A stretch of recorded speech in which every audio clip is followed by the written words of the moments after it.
This episode is brought to you by our Patreon supporters. Become a patron today at patreon.com/intotheportal. In the beginning, there were a mere few drops of water falling from the skies. Emanating from the heavens to some, the natural forces of the universe to others, it was the beginning of the end. An impending deluge so massive that when it arrived it was said to have washed over the greatest mountains and swallowed all the flatlands of Earth. History is filled with tales of just such an event. The great flood that destroyed the world can be found across cultures and historical timelines. From ancient Sumeria to Chinese mythology and across the world to the indigenous populations of North America, whose oral histories reach back well beyond 12,000 years. Into a distant past familiar with a deluge that washed over mankind. Almost everywhere we look, we discover a memory of a great flood, passed through oral traditions and written in works throughout history, from Gilgamesh to Noah.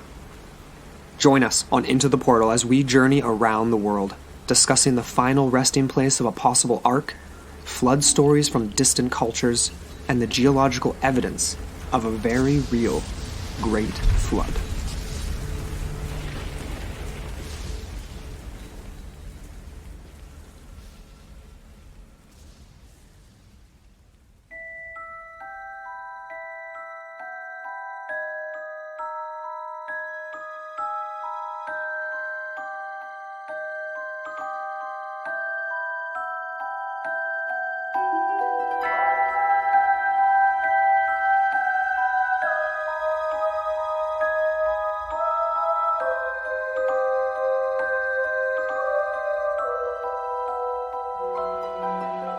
Hello, and welcome back into the portal. I'm Amber Ray.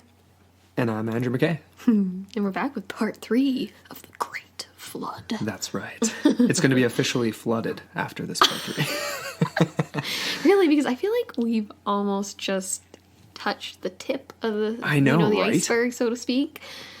Which is actually wrong, because we're going to get into a little bit of that. So Totally. Glaciation and all that today. So part 3 is going to be our wrap-up. We're concluding our flood series. Yep. We're going to touch on a few other things. We're going around the world today with a bunch of flood stories. We are. And it's going to be a lot of fun. Before we do that, obviously, we do have our usual housekeeping. Indeed. And so awesome. We saw Darren got his Coffee Gator French press in the mail, safe and sound. That's right. Just in time for the camping season around the corner. Mm-hmm. And I think he's got some epic adventures planned. Hey, like he's right in the heart of what makes BC so awesome. Definitely. As out there outdoors. 100%. I mean, the BC coast is so beautiful. Gorgeous. And he's out on the island. And we need to get out there. Lots of myths and legends too that we haven't yet covered in that neck of the woods in our own home province. So, but yeah, really stoked that Darren got his Coffee Gator and he posted on Facebook and stuff about it, which was sweet. Yep. And you guys can obviously go check out the Coffee Gator stuff too. So Amber's going to give you the... Yeah, well, before I give the rundown, I just want to say, Darren, if you actually end up taking your Coffee Gator on any adventures this summer, please take some photos so you can share them and whatever else, because I love that. It's great for photo ops. I love the little spout. It reminds me of an actual crocodile or gator or something like that. Yeah, no, it really does. Yeah. But as always, you can receive 15% off your Coffee Gator purchase. Simply visit coffeegator.com. Use our promo code QUARK, spelled Q-U-A-R-K. at checkout to receive this discount of 15%. So that's coffeegator.com. Coffee Gator. You guys got it. You guys got it. You got it. I feel like last time I tried to spell it out, I just totally bit it. So we usually do. We usually do when we try to spell things, I feel like. But whatever. That's just our jam. Yeah. But we got a few new reviews, eh? Yeah, I know. I was really stoked. We had one on Facebook from John G. And he doesn't have iTunes, but he found a way to give his feedback, which we love. And he writes that when he listens, it's as if we're all sitting together having a beer, discussing something fun. Great chemistry. Since I can't read on iTunes, let me present you with the coveted 5 Goblin Award. Congrats.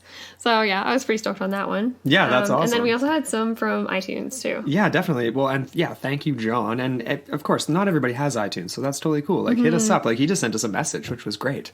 Yeah, right? it was in our forum, I believe. Yeah, love it. I mean, in any way, shape, or form is fantastic. But then I happened to be poking around on just random countries and stuff, and came back to Canada, and I haven't actually checked our Canadian iTunes for a little while, but we had a new one from a guy by the name of Joel McKenzie, and it's titled Well Researched, 5 stars. So thank you so much, Joel. He says, very good. The hosts bring energy, and it's a blast to listen to them talk about myths. They do their research, and they don't just read off a paper. Highly recommended. So that's awesome. We really appreciate that, Joel. Dope. And Thanks, keep Joel. those rolling in, peeps. We really appreciate it. Like, on the US one, it's so annoying because we have like 2 or something like written 1-star reviews on there, but because one person's clicked that review was helpful, it shows up at the top, even though we have like 85 5 stars on there. Annoying. So anyways, but we really appreciate everybody who's I don't like taken getting the hung time. up on that kind of stuff. It's dumb. I find it hilarious, to be totally honest with you. But we also have some other news. So we're going to have a dark week next week because we're kind of preparing for a big move. Amber and I, we're using the Marie Kondo method and saying goodbye to a lot of our crap. So we're getting rid of all kinds of stuff. We're having a moving sale to be announced. No, I'm just kidding. But, well, we actually are going to do a yard sale. I haven't done one of those for a while. If we have any local listeners. Yeah, I think we have a couple anyway. But we will still have our special Film Friday this week where we're looking at the mini-series Ascension. Okay, we sat down with Chris from the host of A Dash of Science podcast, and we had a ton of fun with this one. But we wanted to make sure we gave you guys some time to check it out because it is like a 6-part series on Netflix. So it's a little bit more of an investment than just checking out an hour-and-a-half film.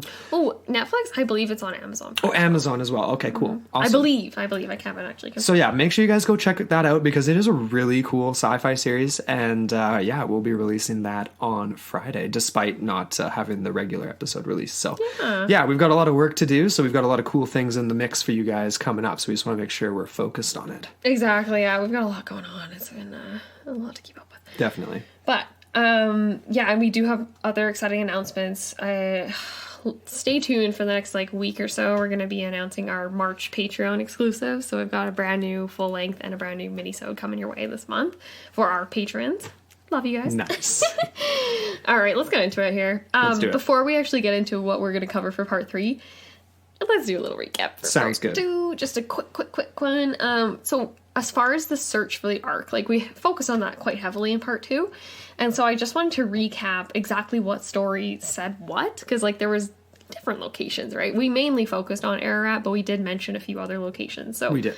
Just to reiterate, Sumerian version, which is the earliest known version of this sort of Great Flood mythology or story, says that basically the Ark went to rest on flat land as it dried. And some people say that there's not really a location given as far as a mountain peak, but some people do point to Bahrain. Bahrain. Amber's been mispronouncing that all week. Bahrain, I've been saying. Which is not Not Bahrain. It's Bahrain. Anyways, so some people think that in the Sumerian version, it actually points to Bahrain. And in the Akkadian version, it states an actual mountain. It says Mountain Imush, which has been translated as Mountain Seir. Yes. Which is, again, right in that sort of nexus of what we know today as Turkey, Armenia, and then Iraq. Kind of right in there. Yeah. And then, of course, so that was the Akkadian version. So that came a little bit later. And that was the one with Atrahasis. So Right. before Atrahasis, Noah's name, or the hero's name, was Ziusudra. Yes. And then we get this different version, different name. Okay. And now, Stephanie Dawley, the author of Myths from Mesopotamia, which we've heavily referenced throughout this whole series, she actually points to another Greek version, which names Armenia. And there was a character named Berosus, which we're actually going to touch on in a sec here, because he ties into part 3 too. But essentially in this Greek version, they are naming mountains in Armenia. Okay. Okay. All right. And so now then Genesis, which we're most familiar with, Mount Ararat. Turkey is kind of the main interpretation. Yeah. But as we've seen, others think that it's not Mount Ararat, it's the mountains of the land of Ararat. So a general region rather than a specific mountain top. And I just want to Exactly. say here as well, like obviously there's a varying locations here is what we're getting, but at the same time as well with this whole idea of Bahrain versus mountain tops of Ararat or Nemush and these types of places, that's a big difference, right? It's a flat island, so like that the ark came to rest after the floods had really receded, not that it had crash landed on the top of a mountain that really just looked like a little speck sticking out of what was left of the land, you know what I mean? So that's kind of an interesting difference. It is, and it kind of makes me think, what if there was more than one Noah? And what if there was, like, you know, like we said, right, maybe there's more than one ship floating around during this catastrophic time of flood. And on top of that, like, because you know how we get all these different timelines, different lengths that the ship was actually floating and that this flood period existed in. Some are as short as like a week, some are longer, it's weeks, and then some are 40 days, some are 150 days, right. like, you know, that type of thing. And for me, those differences almost could be explained by, say, maybe there's more than one ark. I'm putting that huge air quotes there, like boats, just like a vessel, right, that's floating on water. And that perhaps the 7-day narrative was because that boat did actually, like, slam into a mountainside that wasn't fully submerged yet. But then you get the ones where it's like, they're floating around for hundreds of days, and it's because they didn't actually crash into. Anyways, that's just a side note, and it doesn't actually lend itself to anything we've researched. No, but it reminds me of the movie Noah that we've just recently watched, and I was saying to you the entire time, like, all these guys go back and are scheming about how to get on Noah's boat, and I'm like, hey guys, why don't you just build a boat? Like, did literally nobody own a boat? Like, before this, all of a sudden it was like, hey, They weren't navigators. Boats, guys. You guys ever heard of those? Let's like, okay, anyway. That was a really strange interpretation of all of that too, hey? Because we got the very beginning, you get like that mythical animal that's like totally unexplained, and then somehow Noah ends up bringing up all of the animals that we know as present day animals. Right, and they just skip out that other one there. They leave out the mythical. It was like in between, it was like a scaled antelope. Yeah, it had like scales on it. That was weird. It was bizarre. We're not really getting into that though. Anyway, we're not going to. I did like parts of that movie and not others, but anyway. I'm not going to give my opinion on that. But anyway, sorry to kind of derail you a bit there. No worries. So we covered the story, so we get different places that this ark could have rested in. So then what we did is we touched on the varying expeditions, and we did focus mainly on Ararat. And there was that 19th century guy, Perrault, which was the German professor. And Andrew, you were kind of telling us that part. And he was basically, he had 2 separate occasions where he tried to summit. Yeah.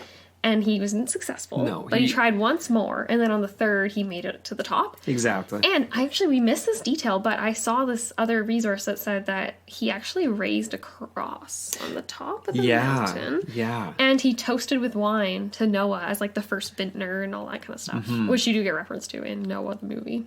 Right. That's almost a little bit of a cheeky thing to do, considering the story of Noah as the vintner after they land and he gets hammered and ends up naked on the beach.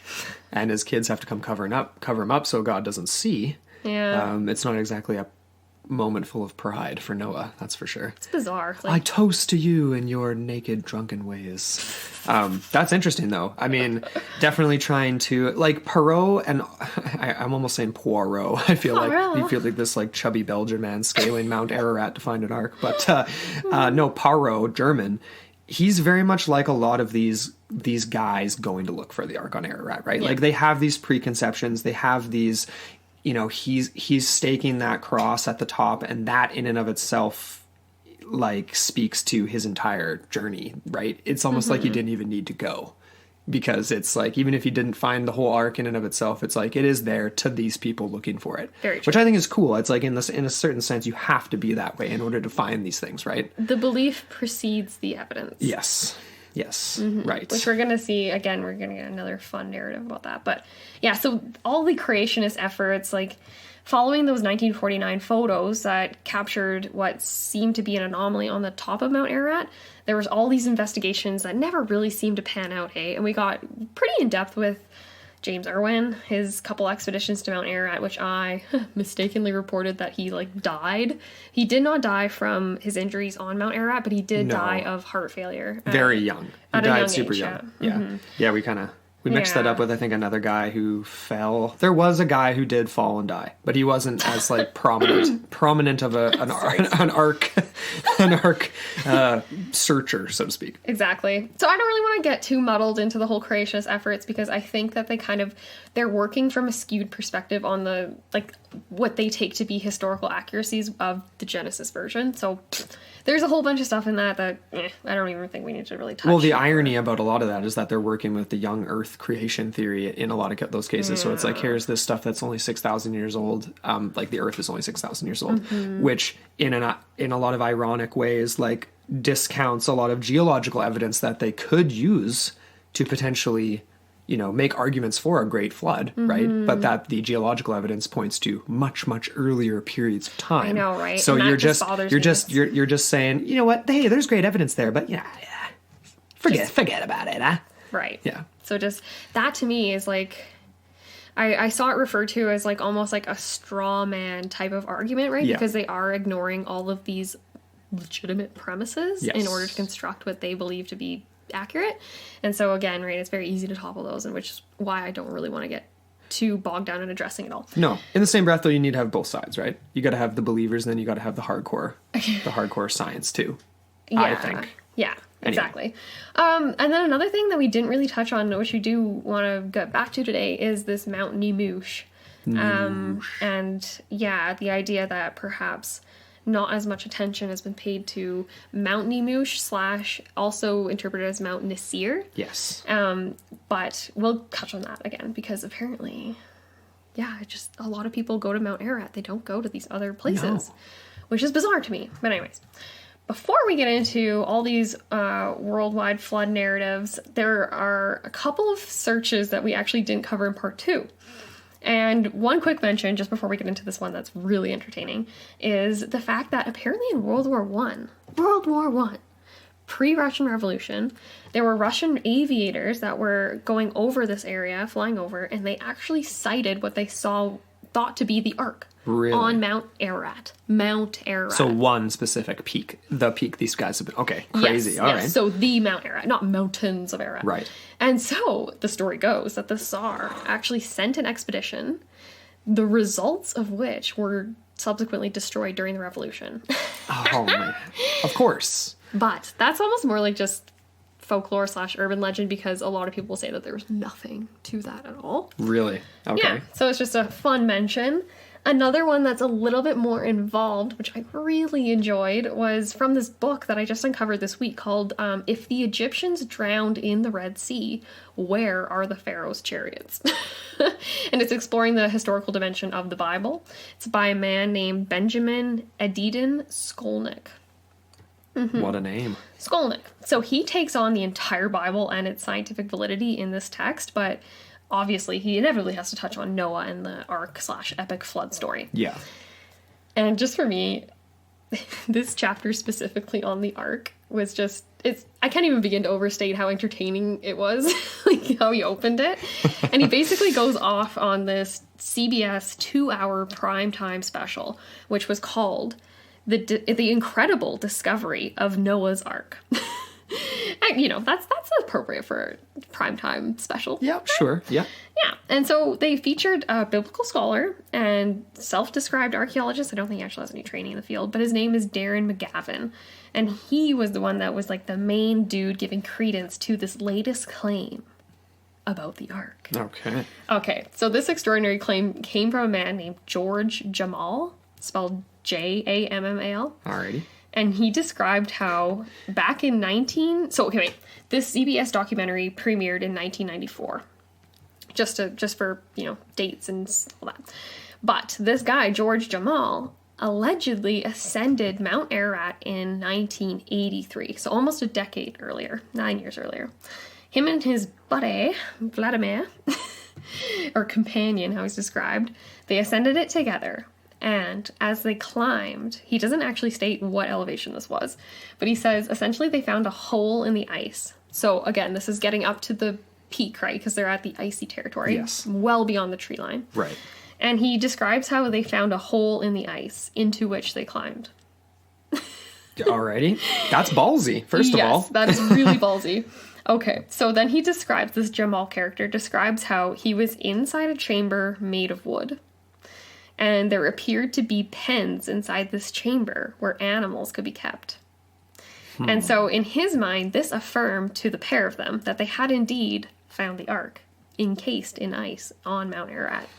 So they began taking photographs and collecting evidence, including a single chunk of wood.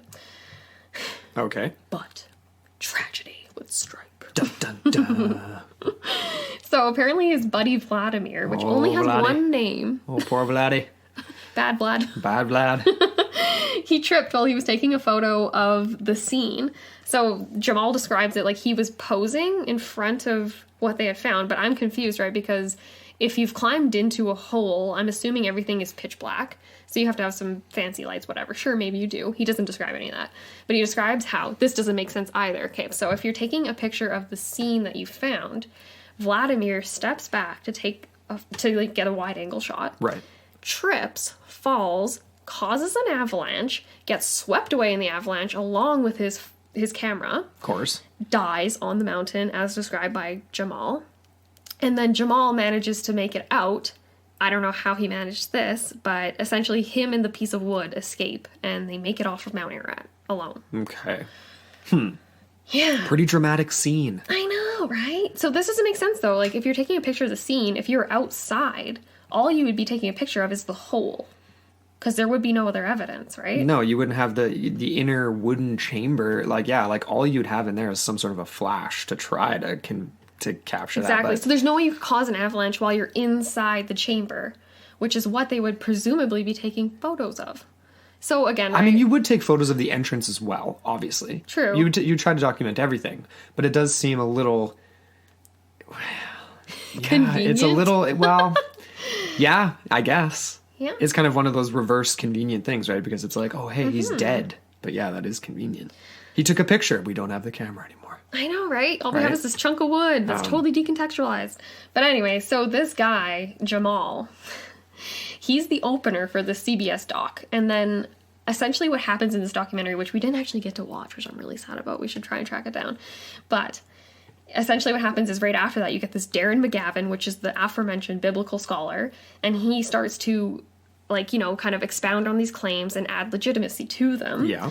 And I love this, he adds such extraordinary claims, such as the idea that biblical times technology included batteries and AC. Yeah, okay. So air conditioning, which honestly, you can do air conditioning with like literally having airflow through a chunk of ice. So that to me isn't too high tech. You can pull it off. But anyways, the way that they were phrasing it is like they have all the modern conveniences we have today. That it's like the same level. Exactly. Because like even the Baghdad batteries as an ancient example of Right. something that could potentially have been harnessed in Which has some been way. myth busted, though, right? Like the myth busters Right. they did that, and it's like you wouldn't be able to power freaking anything, like basically, right? Exactly. Okay, so then they also go on to say that the source of the flood was underground beneath the, quote, earth chambers and exploded to the surface with a force of 10 billion 10 billion. hydrogen bombs. Oh dear.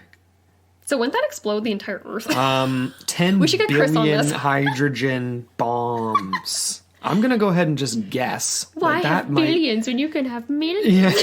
Yeah. We're almost in a situation like that with this type of a statement. know, right? Like- because that is like, how would you even? Not only is that just like seem outrageous, an outrageous scale, but It is outrageous. how would you ever even try to explain how you have calculated that? Exactly. And where's the evidence for that? I don't know. Of course, there's none.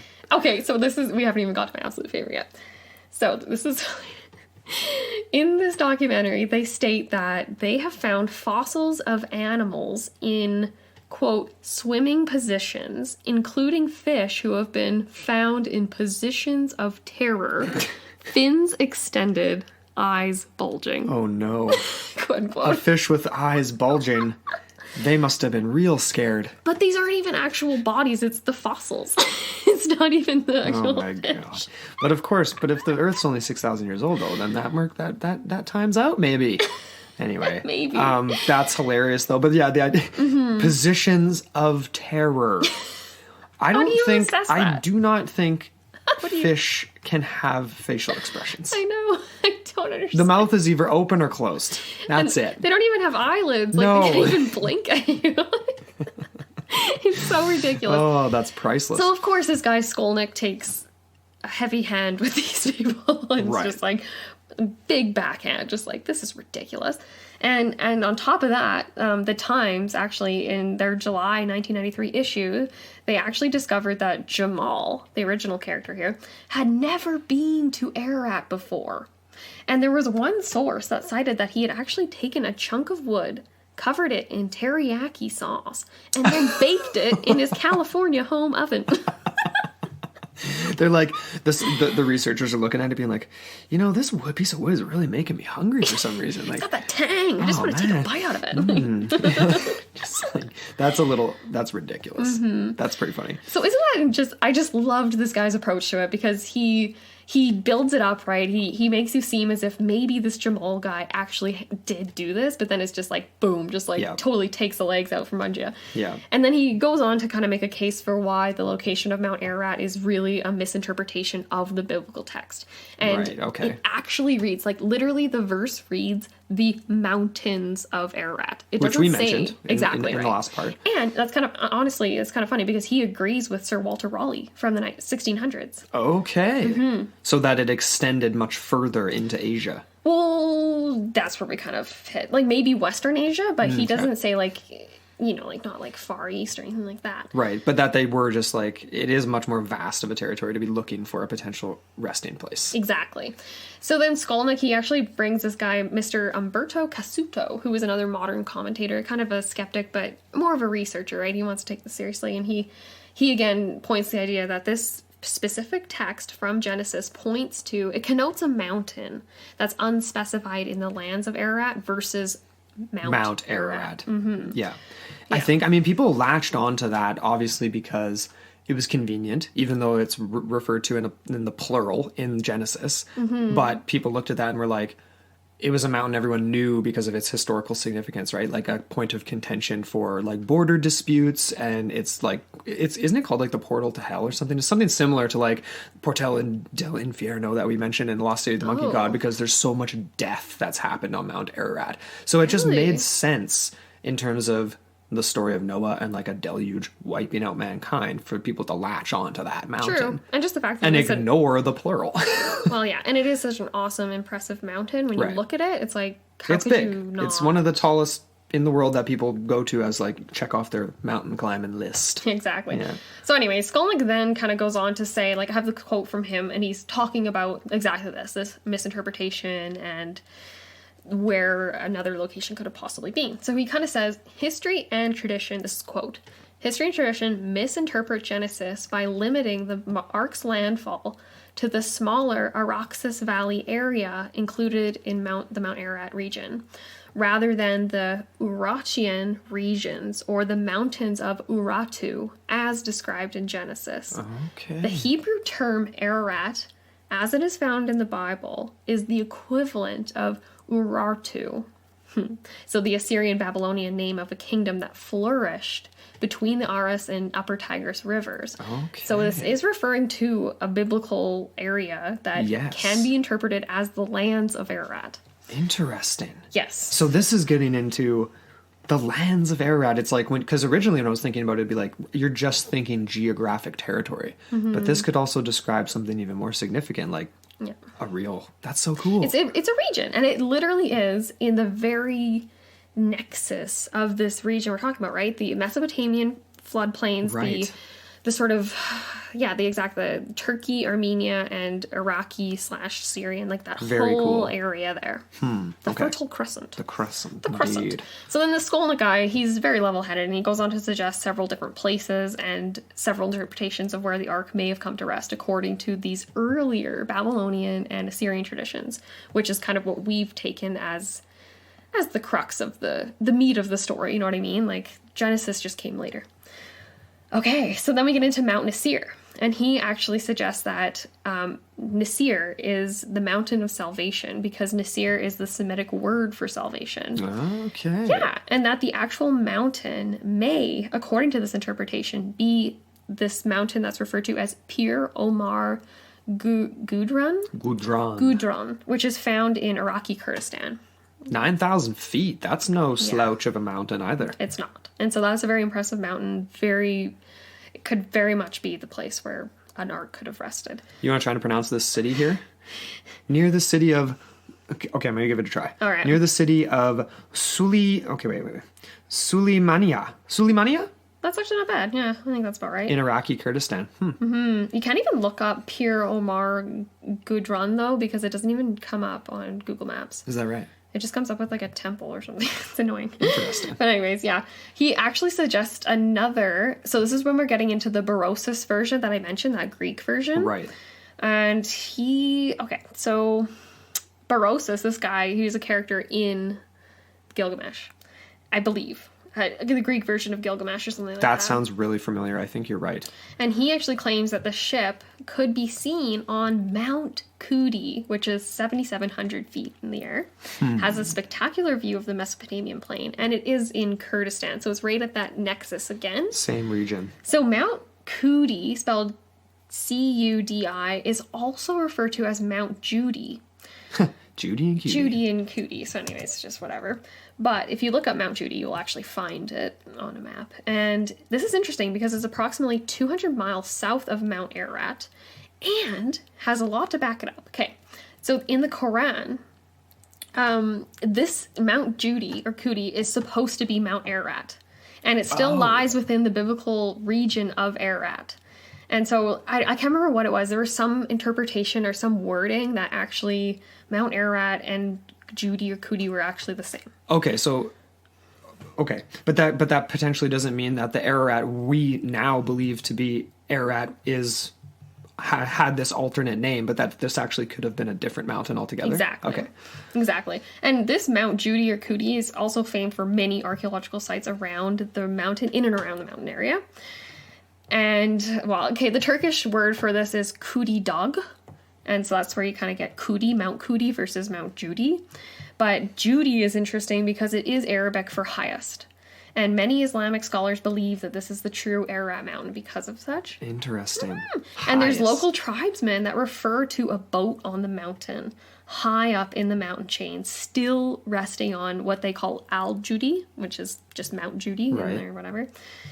Yeah. So what do you think of that? I think that that's absolutely fascinating, and it begs the question as, are there other expeditions that have happened that we just don't hear about because we're in the West and we are just so hammered with the Genesis version of the story that all the when you go to look for documentaries on the Great Flood, which we have done obviously for this series, we've watched probably at least 4 or 5 different documentaries spread over probably 40 years from the 80s till now. Yeah. All of them are focused on Ararat. All of them are focused on Genesis. None of them mention the Akkadian, the Babylonian and Sumerian versions of the original story. Exactly. And no one is proposing any other possible locations. No. And it's funny that you mentioned what if there's other expeditions? What if there's other news headlines that we just don't know about? Apparently in 1949, this was from this book, oh my god, what's the name of it again? It's by Skolnick, but anyways. Okay, we'll come back to it. It's okay. It's all good. But he cites 2 Turkish journalists that claim to have seen a 500-foot ship resting on the mountain of Kudi or Judy. This was 1949. Kind of a weird date, right? Because of the flyover, the AV, those photos that were taken the same year of Mount Ararat. Definitely a strange coincidence, timing-wise. Another interesting point, too, just to back this location up, is the fact that there's this Arab historian. His name's Al-Masudi, and he was around in the 900s. So 956 is when he died, AD. Okay. And he reported that the spot where the ark came to rest could be seen in his time. And he names Judy. So where? Okay, we need to make an expedition to. I mean, I don't see us going into that region of the world anytime soon. But if I had an Iron Man suit and I could just Scooty Puff Junior my way over top that mountain and get some photos or something, that would be sick. But that is absolutely fascinating, though, because it's just one of those classic situations of like, it reminds me, we just watched Raiders of the Lost Ark 2, with just that classic line, like, they're digging in the wrong place, right? Like, maybe people are just flat out looking in the wrong place for this type of evidence. Right? Okay, so we've got two different ones here. So we've got this Mountain of Salvation, which is this Piraman Gudrun, which is in Iraqi Kurdistan. And then we get Judy, again, which is also it's in Armenia. Oh, sorry, excuse me. But then we also get another location here called Elburz. This is the sacred mountain of the Iranians, and it's near the southern tip of the Caspian Sea. Okay. Near Tehran, actually. And so, again, this is a very sacred mountain and kind of ties into... We had someone reach out to us who's actually a Finnish national at Paula, and she had another interesting tie that we're going to get to in just a minute here. But this kind of ties into her ideas because she mentions the Caspian Sea as a possible route or a possible place where the Ark could have landed or wherever. So I have this funny little joke at the end here. It's like all of these locations, like the more, like just go and look at it on a map, like literally just Google Earth it. Like I have Google Earth in front of me right now because otherwise I'd be like, I just wouldn't even be able to process it. You need it for this type of really episode. Do. You need the visual. So if you look at it, though, all of these locations kind of can be included in a wide triangle over the region. So I'm thinking we've got a Mesopotamian triangle going on here. So Amber's new theory is that the Ark just disappeared, everyone. It's just like, an alternate dimension. Like the Great Lakes Triangle. It's like they're still floating. Yeah. Noah's still floating around. It's like the episode of X-Files. Whoa. Exactly. Frozen in time. So that was kind of my fun idea. I don't know. I love it. Yeah. And so again, right, like so this Skolnick guy, he mentions all these. He doesn't say that he ascribes to one or any of them or any. Right. But then he goes on to talk about evidence of just a great flood in general and tackles the theory that the Mediterranean could have caused a massive flood event in the Black Sea region. And this is referred to as the Black Sea deluge theory. Deluge. It's such a weird word. Deluge. Fluge. It reminds me of Velouvelage. Garbage. Garbage. Yeah. Just pronounce it like it's French and it sounds a lot better. Yeah. But he kind of goes on about this Black Sea deluge theory. And it all starts with the idea that the Bosporus Strait, which is a strait that runs between the... Where's your map, Amber? The Turkish peninsula and then the mainland on the other side of that. Right. Okay. And basically it's right where what's the capital of Turkey again? Oh, Istanbul. Istanbul, yeah. Istanbul. So it's right where Istanbul, the historic capital of Constantinople, used to be there. Now it's Istanbul. Okay. So it's right at that precipice.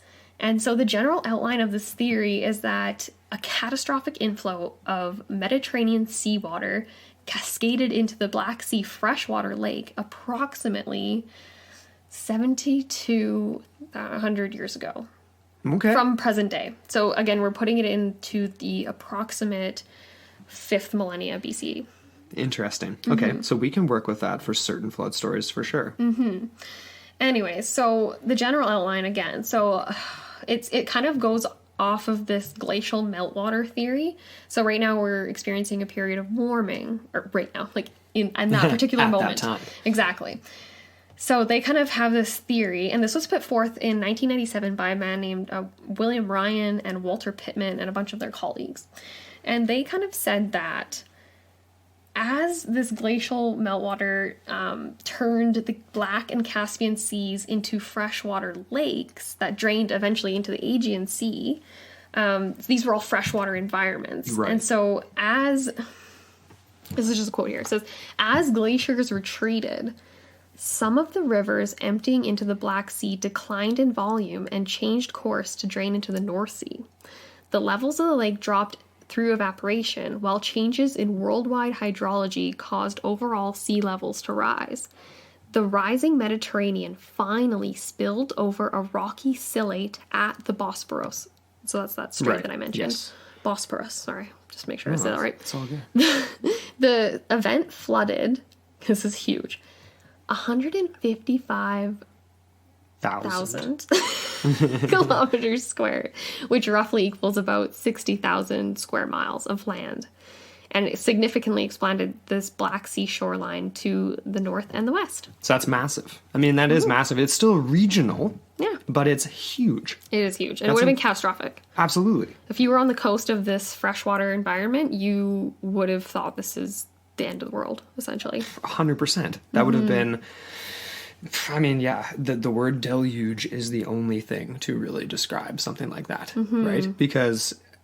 Just think about it, right? It's such a narrow opening. So if you get that, it's almost like a naturally occurring dam that just breaks. Exactly. And then you just get this massive... It would have been like a tsunami. And that is a that is a reoccurring thing that is going to come up again later in the theories and evidence section of this episode, because that has happened more than once. Let's just say that. Yeah. And in more than one place. Exactly.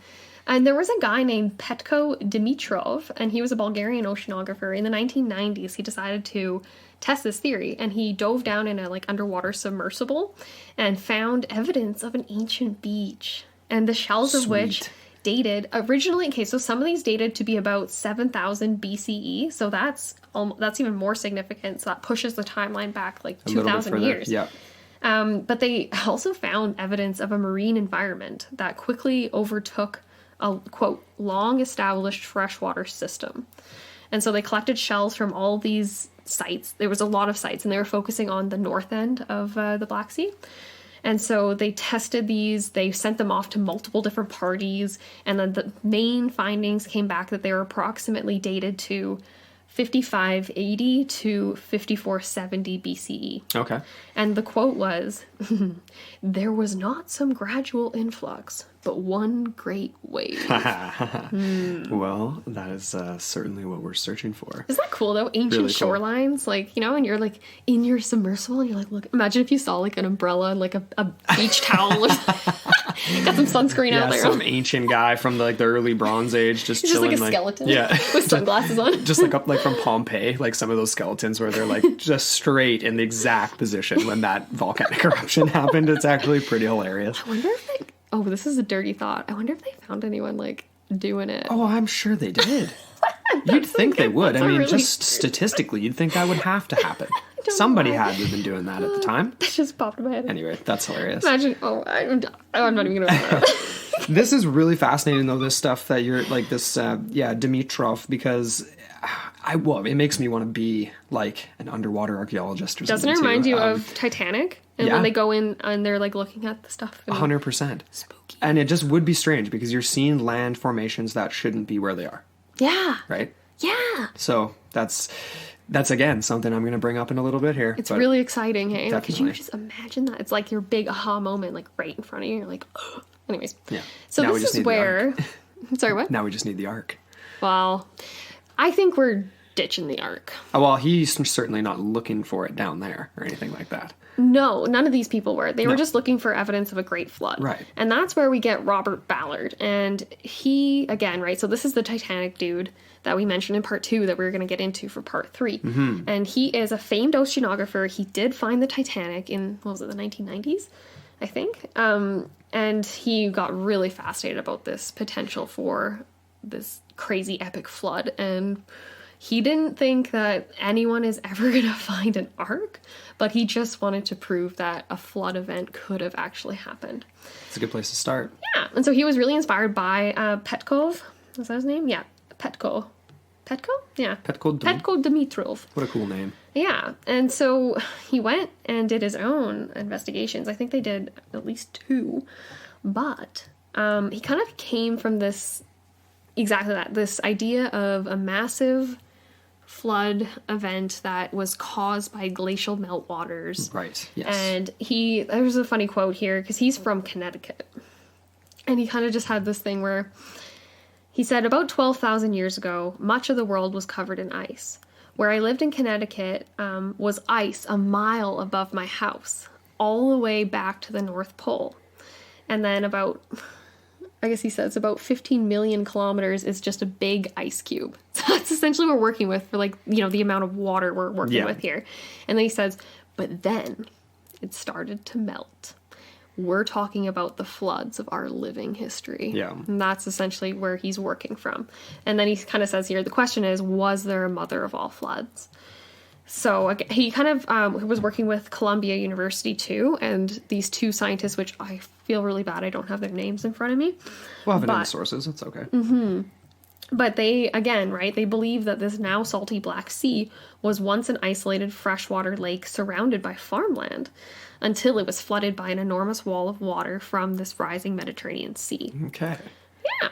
And then it says here, the force of the water was about 200 times that of Niagara Falls, sweeping away everything in its path. So it would have been Pretty catastrophic. hardcore, yeah. Not 10 billion hydrogen bombs. Not quite. Not quite that. Yeah. But anyways. Yeah, so Ballard and his team went to this region to see if they could uncover evidence of such an event. And of course, right, this would have permanently raised the sea level. So that's why they're looking for these ancient beaches. So he went to the south because he knew that they had focused heavily on the north end of the Black Sea, but he was thinking it needs to be ubiquitous. It needs to be everywhere in order to actually support this. Totally. So he went about 400 feet below the surface in the south and, again, unearthed an ancient shoreline. So this was proof again to Ballard that this catastrophic event did occur in the Black Sea. Very cool. Yeah, and they did more carbon dating too, and it was consistent with that 5500 BCE range. Nice. Okay, so they got confirmation on that. Yeah. Pretty crazy. I'm sorry, I'm having a moment where I'm just like, whoa. It's all pretty profound stuff, right? Because obviously, like, you guys can kind of tell that we're working towards this idea of there being, obviously we know that there's catastrophic floods that happened. And these stories are based off of something exactly. real. The question that the thing we're trying to connect is the timeline of when they happened, because even if there are these more regional ones, they still were absolutely devastating, like to the extent where if you were you could have seen them from space because they were that extreme. Exactly. And even if it wasn't literally the entire globe at once, like in the stories, it's like we're almost there. Like we're getting there, which is pretty wild to think. It is pretty crazy. And it's funny too, because Ballard, he kind of says, this is a quote again from him, he said, just in reference to how this would have, like, experiencing this would have felt like, he's like, it was probably a bad day. At some magic moment, it broke through and flooded this place violently. It, meaning the floodwaters from the Mediterranean. And a lot of real estate, approximately 150 square kilometers of land went under. 150,000. Oh, sorry, 150,000. Just notorious, Amber. Just I hate numbers. Classic. I see a number and I think just it never flooded read like it. 15 square feet. Oh, man. Well, okay, so again, like I said, like Ballard has no illusions that he's going to find a mythical ark or anything like that. Yeah. But he does maintain that there is evidence to be found of this civilization that was washed away over 5,000 years ago. Okay. Yeah, and he's even found pottery. He found wreckage of a boat, including a deceased inhabitant, but it didn't actually pan out to the right timeline. Okay. But he is confident that if he keeps searching away, they're going to find the evidence that they're looking for, like more of it, because they've already got evidence to support. And it's actually interesting, too, because the Black Sea is kind of a creepy place. It doesn't have a lot of oxygen in the water. Right. And so it actually slows the rate of decay underwater, which preserves so much. So it's kind of great as far as, archaeological expeditions and stuff like that. Absolutely.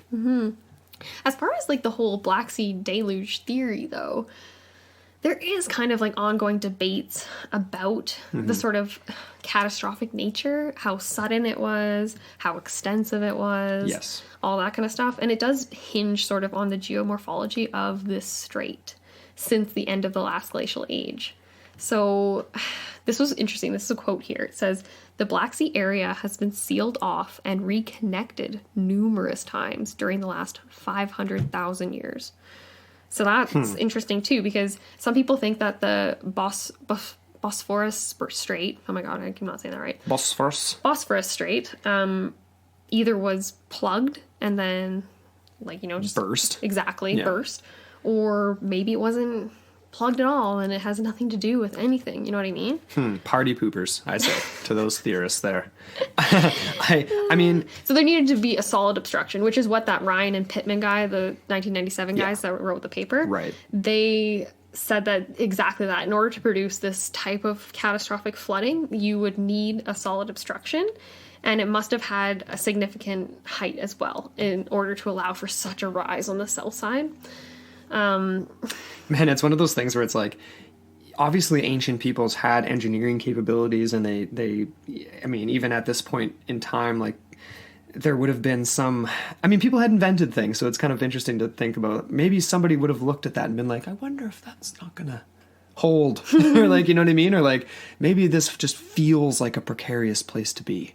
You mean like on the other side of the strait? Yeah, like if you had ever traveled or heard stories of people like whoever, nomadic peoples, and like just seeing the landscape and where water is, and that it might just look like it's not, that it's a precarious place. You know what I mean? Like, True. Anyway, that's just a thought. I mean, obviously this is very unpredictable type stuff. Like, it's such massive geologic scale. It's kind of hard to say. It's hard. I really just want to go and see what it actually looks like. Yeah. Like, if you're in if you're in Istanbul and you like can you see across the strait? Like, how big are we talking here?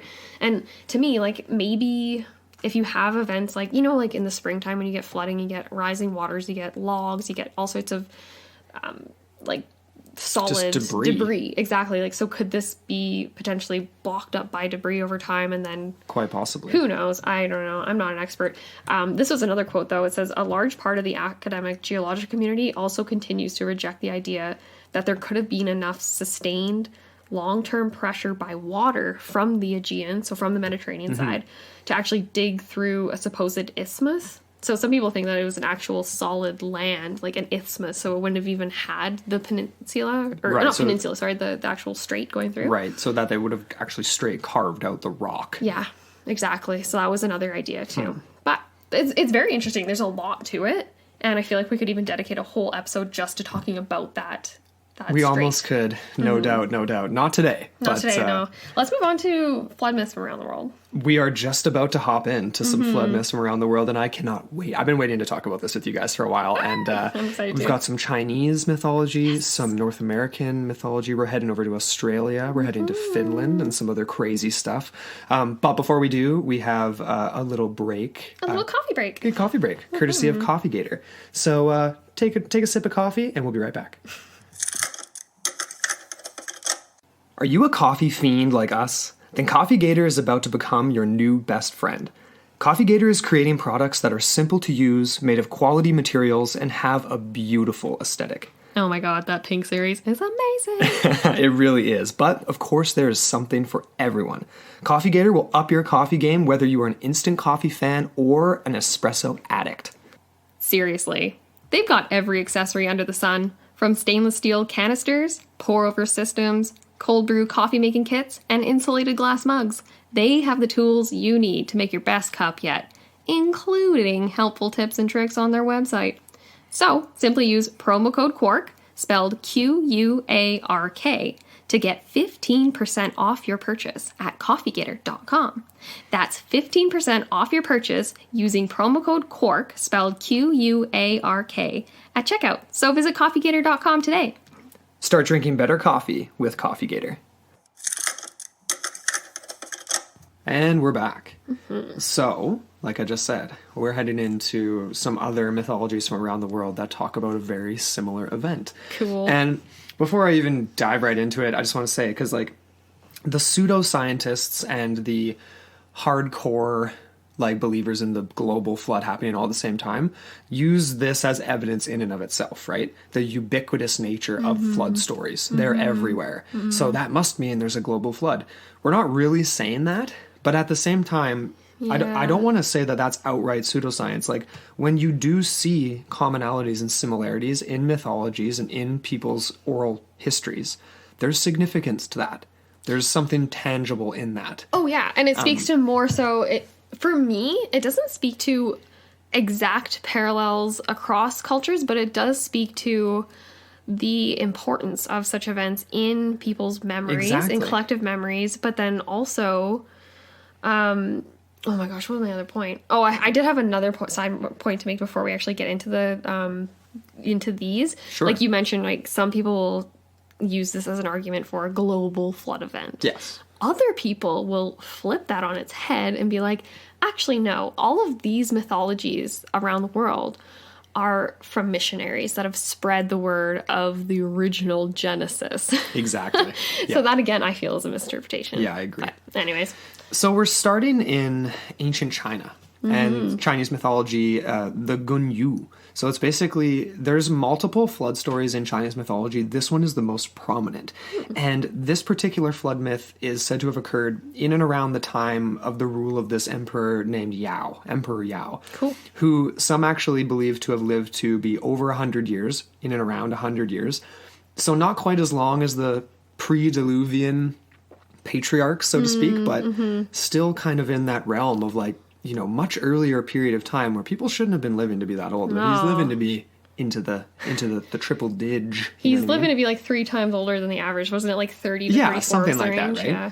Here's where his rule was roughly 2,333 BC to 2,234. So we're a few thousand years off from some of these possible other flood myths. But it does kind of tie into when they were written down, though, as far as the Sumerian version, because they said it was roughly 2400 to 1700 BCE that was written. Exactly. So, yeah, there could be some discrepancy there. Like, did it actually happen much earlier? Yeah, written down, same time. Solidified or consolidated at this time. Exactly. So could this be the same flood? We don't know. But this is how the legend reads.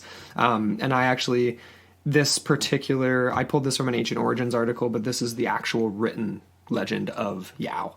So, okay, after the flooding began, he sought the advice of his advisors, the Four Mountains, who told him to appoint his distant cousin Gun to control the floods. So there's a lot of magic and mythology to this story, right?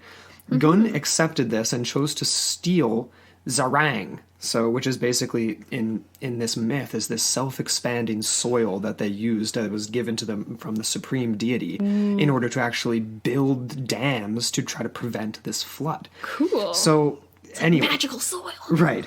But of course they wouldn't hold, and eventually they collapsed into basically this massive deluge, right? 9 years later, but it didn't wipe out all of man. Okay. 9 years later, Emperor Yao resigns in shame, and he appoints another distant relative recommended by the Four Mountains, these gods, Shun.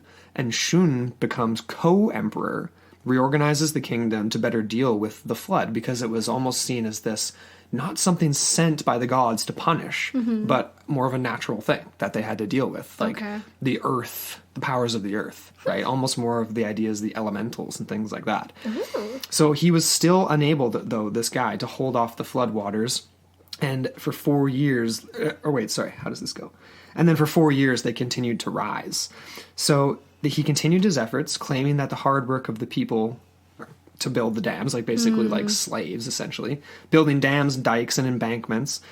And they would eventually gain control of the floodwaters. But how does this end here? I'm sorry, guys. I'm kind of losing my place. The whole point of this is that it's not sent by the gods.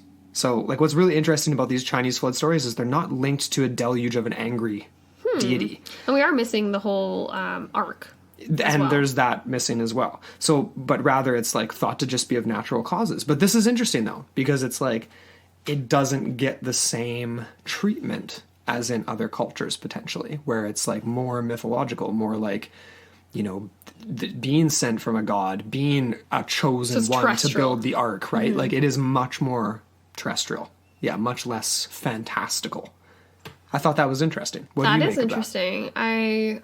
I think that the advisors of the Four Mountains, that's actually quite interesting.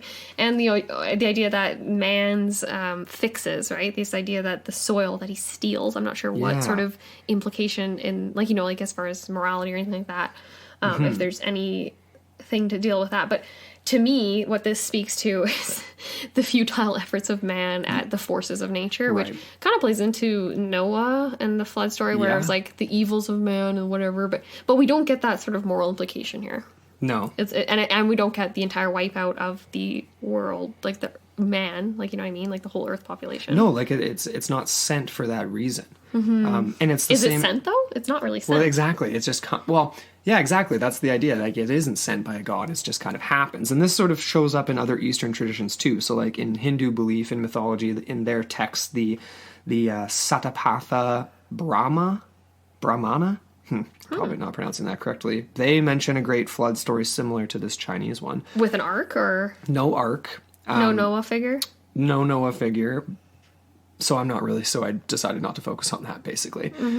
Just great deluges in Yeah, general. like, just wanted to mention them because it's spread throughout the East, as well as throughout Asia, too. So I wanted to focus on the Australian Aboriginal legends because they're really, really, really interesting. Before we get into that, though, like, I'm just curious, too. Like, did you get into, like, the story starts with after the flooding began. So we don't really understand what the cause is. Yeah, it just starts to rain, great rains, and the rivers start to expand so it's a and great swell. rain. So again, coming from the sky, then it's not coming from below, right? The earth chambers is what one guy said or whatever. you have to imagine that this would be a part of rising sea levels too, though, this myth, right? Yes, Inevitably. because this is at about, what did you say it was again? It was 33 BC. 3300 BC to 2300 to 2200. Yeah. Oh, dyslexia, man. A little bit dyslexic. Yeah. So, okay, well, that's interesting, though. I do think, because if we're going to get into the whole idea that this was from the last period of glaciation, which approximately ended about 11,000 years ago, and then you get these slow cumulative melts, I could see that, because you know how China is, like, a lot more, it doesn't have those, you know how, like, I'm looking at the coastline in my head, like, you know, like how, like, the inlets and everything, like, China is a lot more rounded. It doesn't have a lot of those crazy mountain like features, but maybe it does, though. I'm just trying to, my brain isn't going anywhere right now. Sorry, folks. I'm having a dead end, and I'm just, That's all good. I think we should move into the Australian Aboriginal legends here. Okay. Because there's many stories in the oral tradition of the Australian Indigenous population, which goes back a ridiculously far time. Like, we talked about it even with the North Sentinelese possibly being there for 60,000 plus years, similar with the ancient peoples of Australia. But their stories tell of rising sea levels, which in fact is supported by geological evidence in Australia. So again, no written languages. So these Australian tribes, they pass their heritage and culture all through oral tradition, right? And this goes back to post-glacial shorelines. Like, they can point to islands that no longer exist and name them for when they were there from 20,000 years ago. It's pretty bizarre. So what we get in these stories, of course, like I said, is great flooding, changing life as they knew it. And of course, that's going to be something that ends up getting passed down and stays the same. I think that's the key. That's really crazy about this, is like how a story, like, you know, when you go to a party and you do like the chain story, like you whisper in someone's ear and it goes along the way.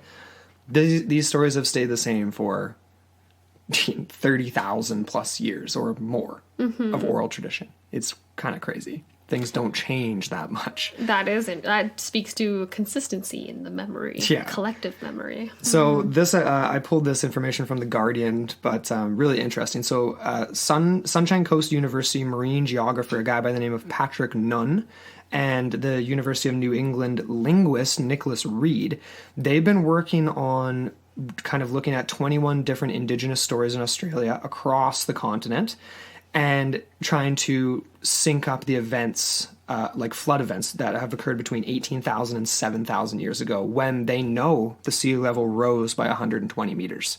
Okay. So they're trying to match up these oral traditions and try to tie them together. So the stories all described permanent coastal flooding. Very significant. In some cases, they actually described times when dry land occupied space now completely submerged by water. But they still knew of this as if it was a place they could go to. In other stories, they were telling of wading out into islands that can no longer actually be reached at all, and now, or can only be reached by boat. Like, they're either, you can't walk to them anymore, because you can only get to them by boat, or they're just not there anymore. They're submerged. Wading out to islands. Exactly. Oh, okay. Because there's been massive flooding, right? I wonder if you could account for some of that with just underwater currents that like sweep away sediment over time too, right? Yeah, for sure. And that's how you can get like sandbars, right? Definitely. And then, some of that could absolutely be the case, for sure. But the majority of what they're finding is essentially larger spaces than that. Like Right, it okay. wouldn't account for And it. the one question I had for you when you first brought this up is like, oh, so wait a second, if they're pointing to islands like in the water that are no longer there, do we have evidence? Have people gone down and like dive down to see if they can find evidence of people living on these submerged landforms? Absolutely. Like I don't have any names right now, but essentially, yeah, like these are real landforms, and there's hundreds of them off the coast that were there before. And we're either, spots for fishing or just we're there. We're just noticeable landmarks. Yeah. Used to be there. Now Joe it's Bull's not. Island, now it's gone. Yeah, which is absolutely insane to Yeah. think. Like, you're not just your great-great-great-grandfather, but how about 50 to 100 generations back? You know, like it's or more. It's crazy. Where am I at here? Okay. So some of these stories are factual accounts. Like there's one around Port Phillip Bay. So this is near Melbourne. And the indigenous peoples around there talk about the loss of their kangaroo hunting grounds, which actually existed where the bay now exists. And of course, there's bones and remnants of, like their arrowheads and things like that at the bottom of this bay, where it was a dry kangaroo hunting ground for these people. Okay. And they still know of it. It's just absolutely insane. That's interesting. The more I think about it too, like I can't remember, but years and years ago when I was in a geography class, they talked about how a lot of Australia, I think it was the northwest part of it, was actually fully submerged under a sea and didn't emerge until about, I don't even want to give an estimate because I can't remember, but I do remember that because like what we're talking about here is not like a catastrophic flood event that's like a big tsunami tidal wave.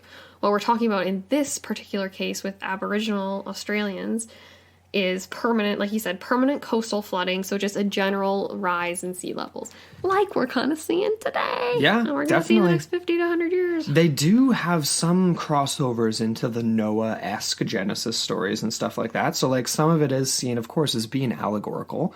So, like, their ancestral deities being angered by potentially, misbehavior of the group and punishing them by sending, getting rid of their kangaroo, territory by sending the sea to swallow the land. So the moral element. Right? So there is moral elements to it.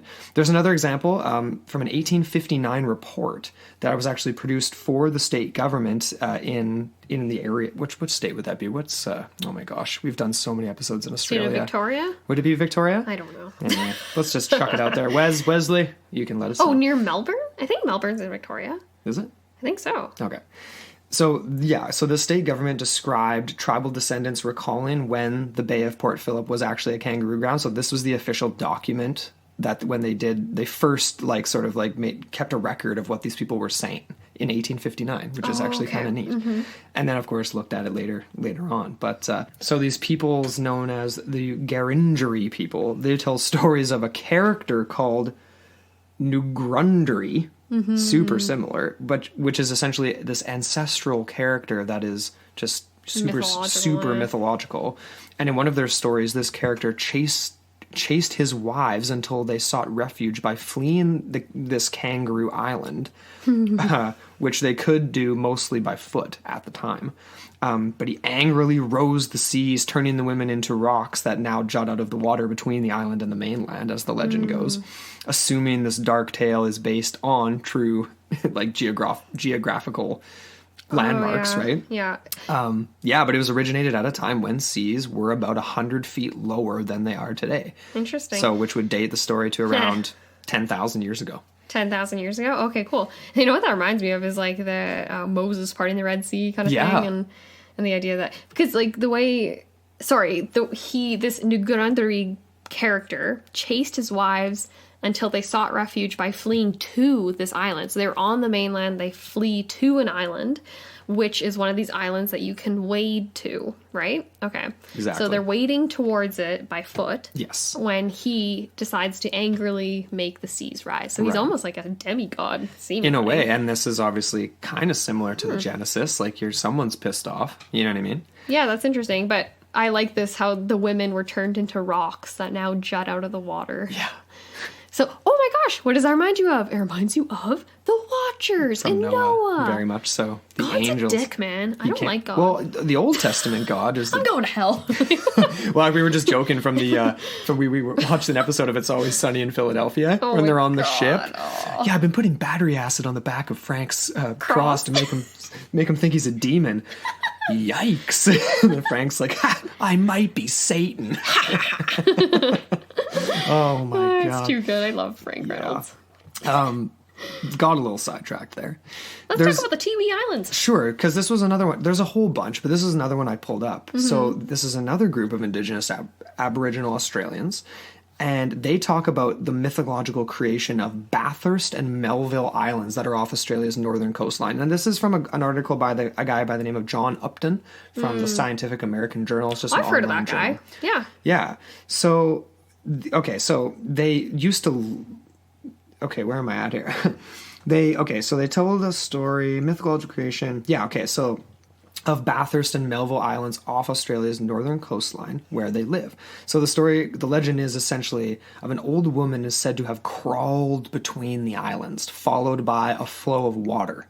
And it is interpreted as a settling of what are now the islands, followed by a subsequent flooding around them, which the researchers calculated would have occurred around 8,200 to 9,600 years ago, according to this article by John Upton. So about 7,000 BC.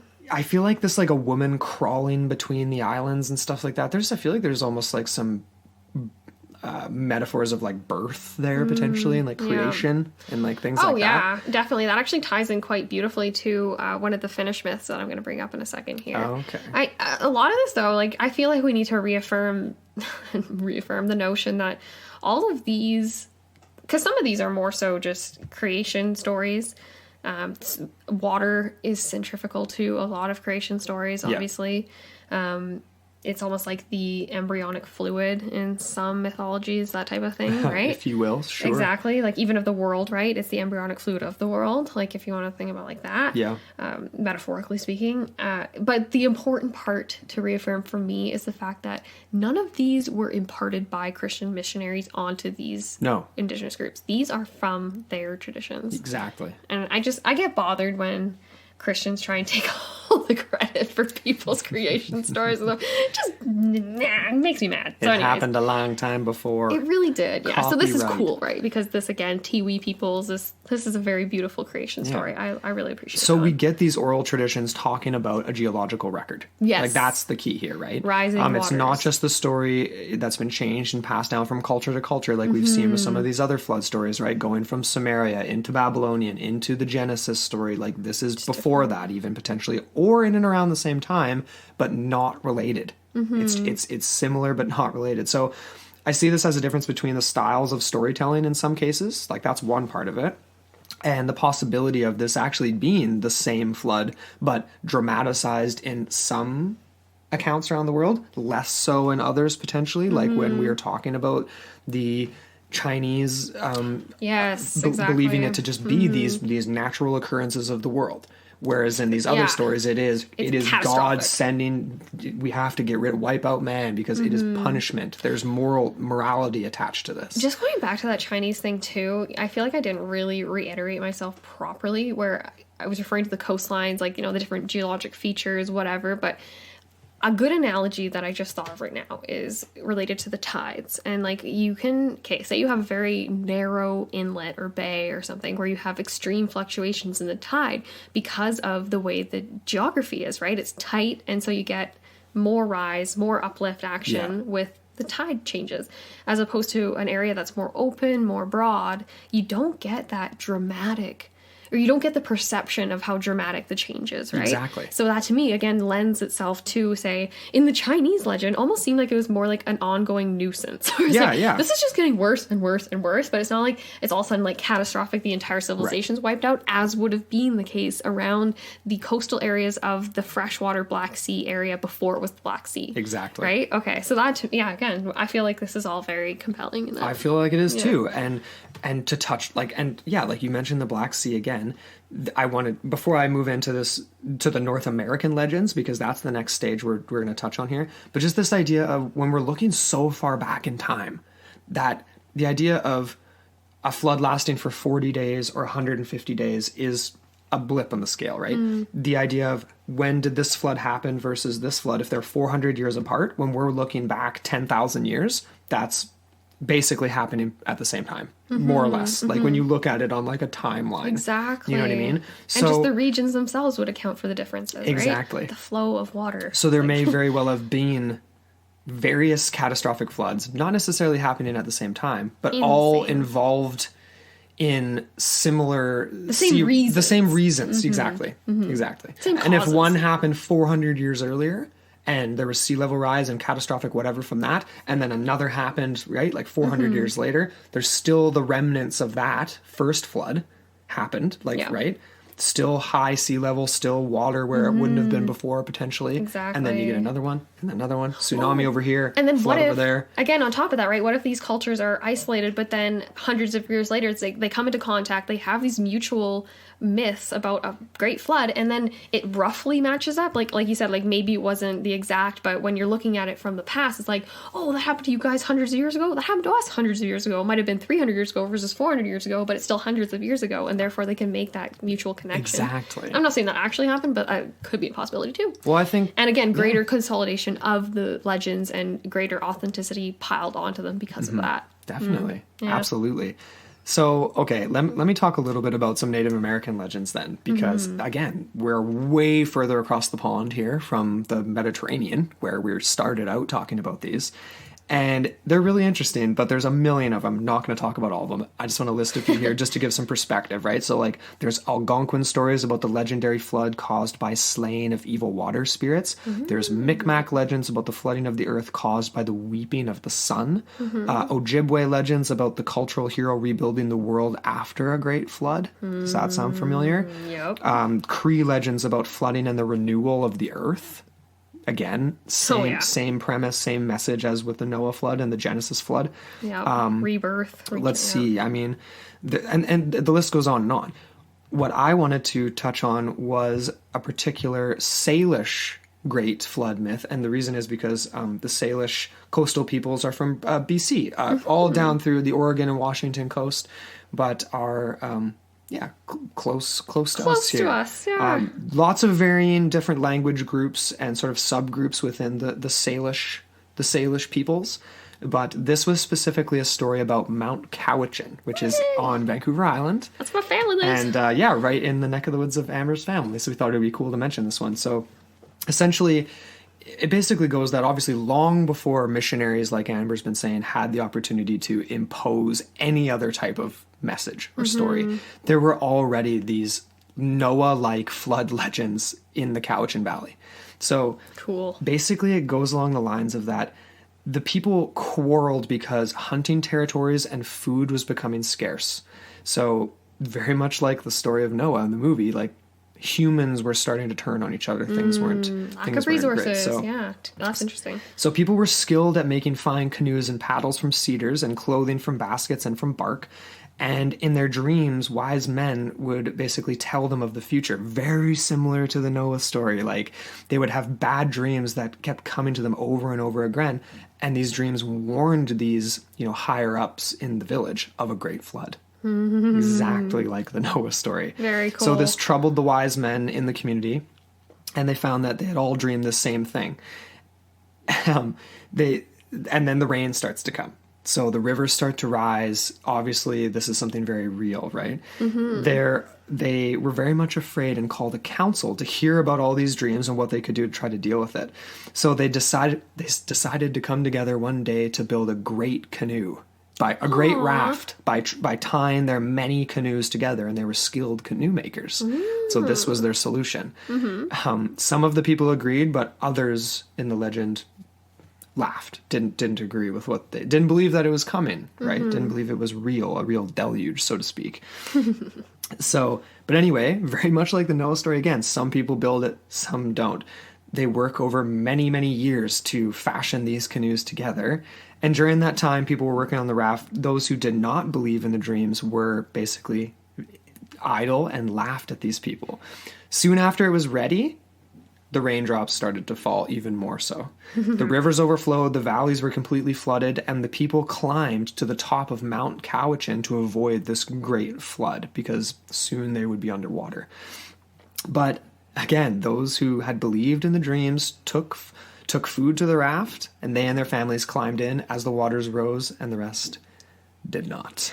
So it's basically exactly the same as the Noah story, with the exception of the animals. Yeah, the animals. Okay, that's interesting. And the whole idea that it's like an open raft, kind of with like... Right. But it does correspond to their technologies and what they had at their... Let me end it on this, though. So as the waters began to go down after a time, and finally the raft was grounded on the top of Mount Cowichan. Very much like Ararat. Yeah. Right? And then they would exit as the water continued to recede and rebuild their homes in the valley that had been washed clean. It's very convenient that they're ending up on the highest peak, so it would have been the first landform that actually had appeared, right? To me, I always go back to the idea that, at least with the Genesis version, how Noah is instructed to build a ship without oars, paddles, anything to steer it with. Yeah. And then what if you're to sea and then you see the mountain, you see the land appearing in the distance, you want to get to it. It's like the classic Wilson. You just get further and further away. Be able to go.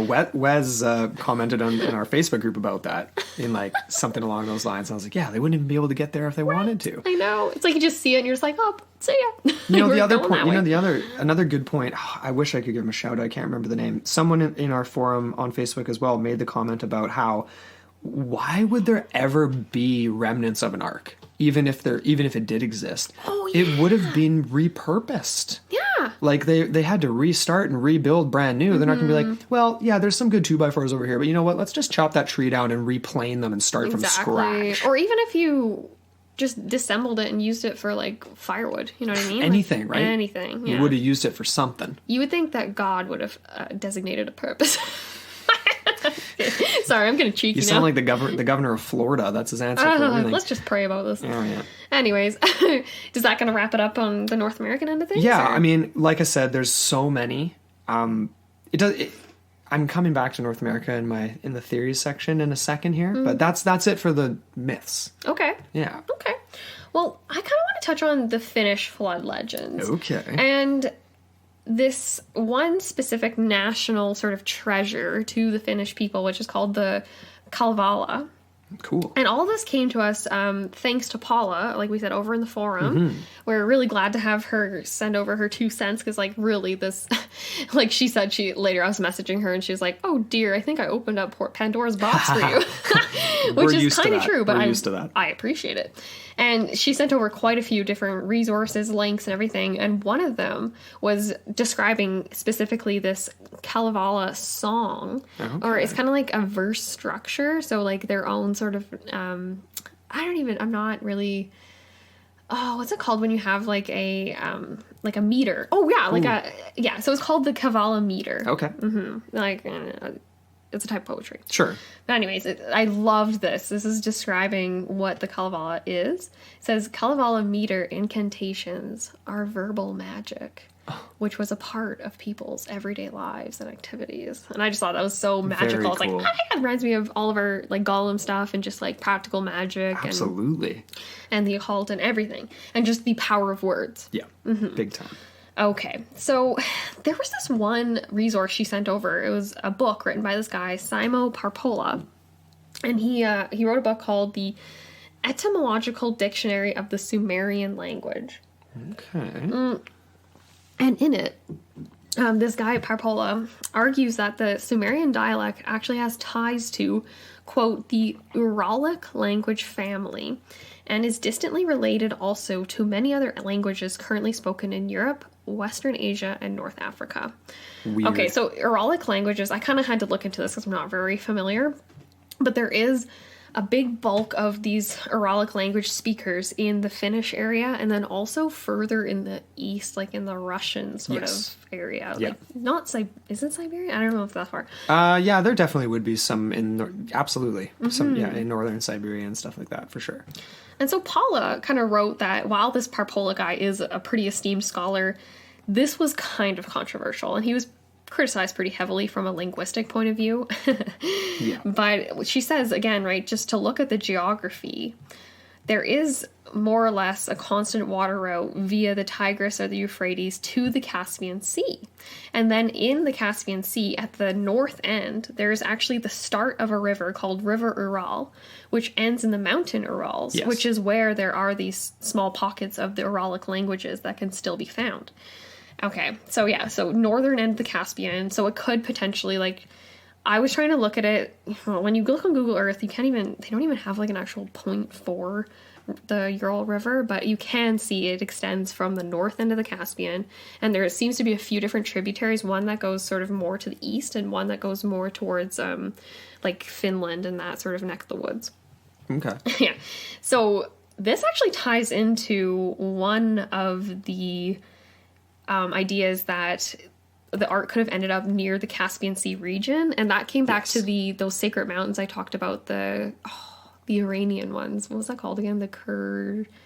Ooh, we'll have to go back up in the notes here. Yeah, I'd have to go back. But anyways, yeah, so it does tie into a possible location that some people think the art could have ended up. Okay. And so Paula writes, like, wow, this is kind of far-fetched, and, you know, it's a fun thought to think that perhaps Finnish, like, Uralic people could have actually descended from Sumerians, right, which had this original flood story. Right. And you do get stories in Finnish culture of this epic flood. And, okay, so let's get into some of this. Okay, Yeah, this is really cool. They've got Finnish flood myths and creation myths. All right, Sweet. so I want to get into the creation myth first of all, because this ties into what you were talking about with the Tiwi people. Was it the Tiwi? And they had the woman with the islands and stuff. Swimming through, yeah. Exactly. Okay, so this creation story includes the idea of the earth being made by a woman named Ilmatar, who is actually the daughter of the heavens. And this is me. I have a very primary grasp on this. I'm not an expert by any means. But anyways, so the story goes that this girl, the daughter of the heavens, came down to swim in the waters below heavens. So at this point, there's only the heavens and then the water below. Okay. After swimming for about 700 years, a bird comes to her and lays 6 eggs on her knees.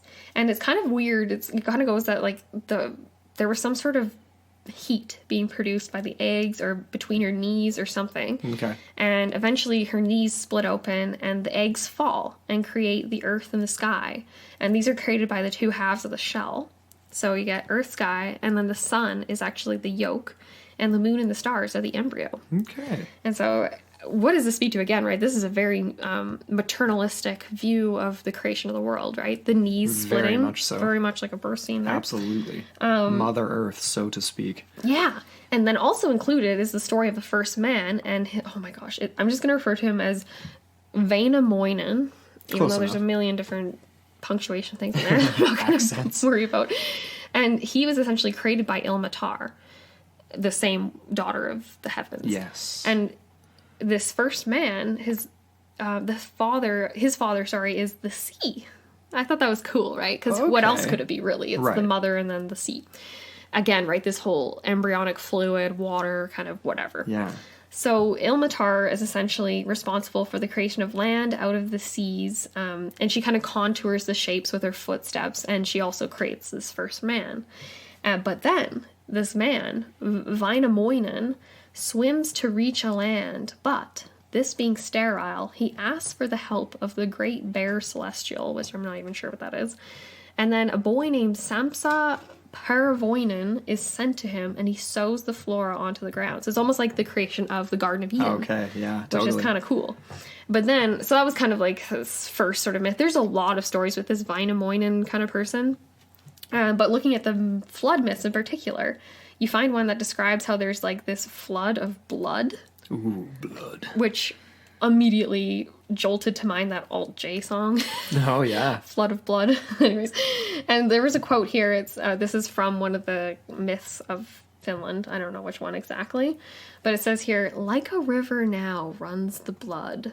Like a stream is the bleeding, covering the berry twigs, hiding all the heathers.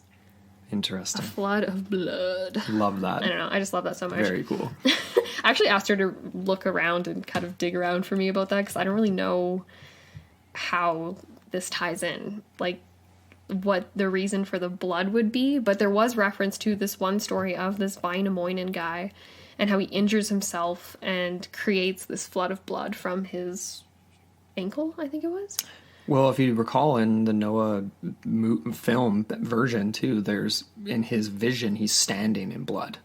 Oh, yeah. Oh, my God. That's very true. So there's another interesting crossover That's potentially. very true. Apparently, in Scandinavian and Samoyed mythologies and stuff, it can be water that covers the earth, but sometimes it's this blood. And what they interpret this as is like it's the blood that's considered to be the first blood of sacrifice, which had to happen to connect together all the peoples of the earth. So I guess that kind of answers my question about the blood. But again, where's this blood coming from? Yeah, whose blood is this? I don't know. Apparently, though, in Scandinavian and Finnish myths, the death of the old world is connected to the death of giants. So we got another sort of harkening back mythological connection here. I love it. What are those giants called again from the giants of the biblical... Forrest always talks about them in Astonishing Legends, and I'm always like... Oh. Man, I'm drawing lots of blanks today. I cannot recall. But this is cool, right? Because in... So in Kalevala, Finland, only one giant is saved, which is a Jotunheim. The Jotun, right? And so all of mankind is actually a descendant of him. Interesting. Yeah. Oh, there's another version here where apparently in some of these myths, it's the killing of the primordial beast, like a wild boar or something, that causes this blood flood. Or sometimes it's flowing from the roots of a gigantic fallen tree, as in Siberian myths. Bizarre. So there's endless myths when it comes to this kind of stuff. It is. And this one in particular, this Finnish one about Wainamoinen building a boat on a mountain. So this is quote here. He does it secretly with the help of a god who makes the axe strokes silent. So no one can hear him, I guess. Then the devil makes the axe hit Wainamoinen's knee and the blood starts to flow. However, due to his magical skills, the blood is stopped and the boat is finished. In the search of the magical blood-stopping words, Wainamoinen also learns the spell at which he is also able to finish building the boat. Seal grease is used for caulking, and a canopy was made from fish hide. However, this boat is not used to save mankind, but to take Wainamoinen to Pohaja, or Pohaja? Anyways, Pohjola. It's spelled Pohjola. Sorry to all you Finnish people out there and everyone else that can pronounce that. Pohjola. Yeah.